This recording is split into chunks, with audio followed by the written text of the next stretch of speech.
Pembahasan teknis dan persiapan pelaksanaan wisata akhir tahun ini dibahas melalui rapat koordinasi antar panitia yang berlangsung di ruang asisten 1 Sekretariat Daerah Kota Gorontalo. Wisata akhir tahun yang menjadi agenda tahunan sejak 5 tahun terakhir ini digelar untuk memberikan kesempatan bagi seluruh aparat yang setiap harinya disibukkan dengan segala aktivitas untuk bersantai bersama keluarga maupun antar staf dari masing-masing instansi.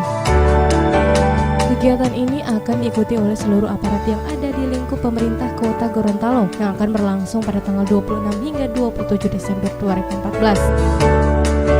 Ketua Panitia Pelaksana Gafar Dude ditemui usai rapat menjelaskan dalam kegiatan ini juga akan diisi dengan bakti sosial melalui penyerahan bantuan bagi masyarakat kurang mampu yang berada di sekitar kawasan wisata Molotabu, Kabupaten Bone Bolango. Persiapan kita yang pertama waktu yang tepat.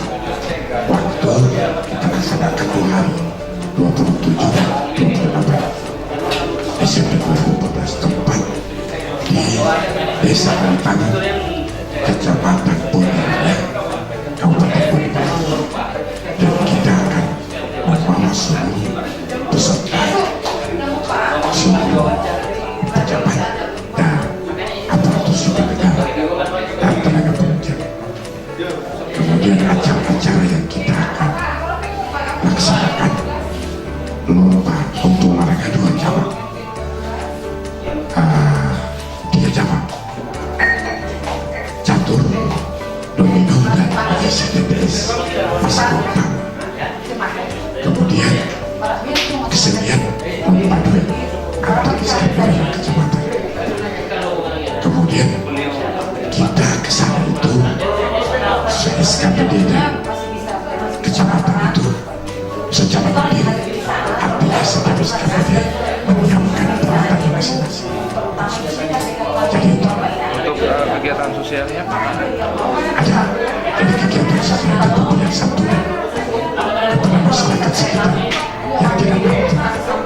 Kemudian yang kedua, pengobatan cuma-cuma gratis.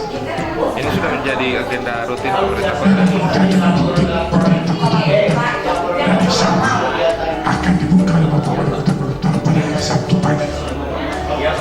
Kita berangkat dari Sabtu jam 7 dari sini, jam 10 dibuka oleh Pak Wali. Besoknya jam 3 ditutup, baru kita pulang. Itu nginap 1 malam di sana. 1 malam kita nginap 1 malam. Tim Liputan Advertorial Mimosa TV.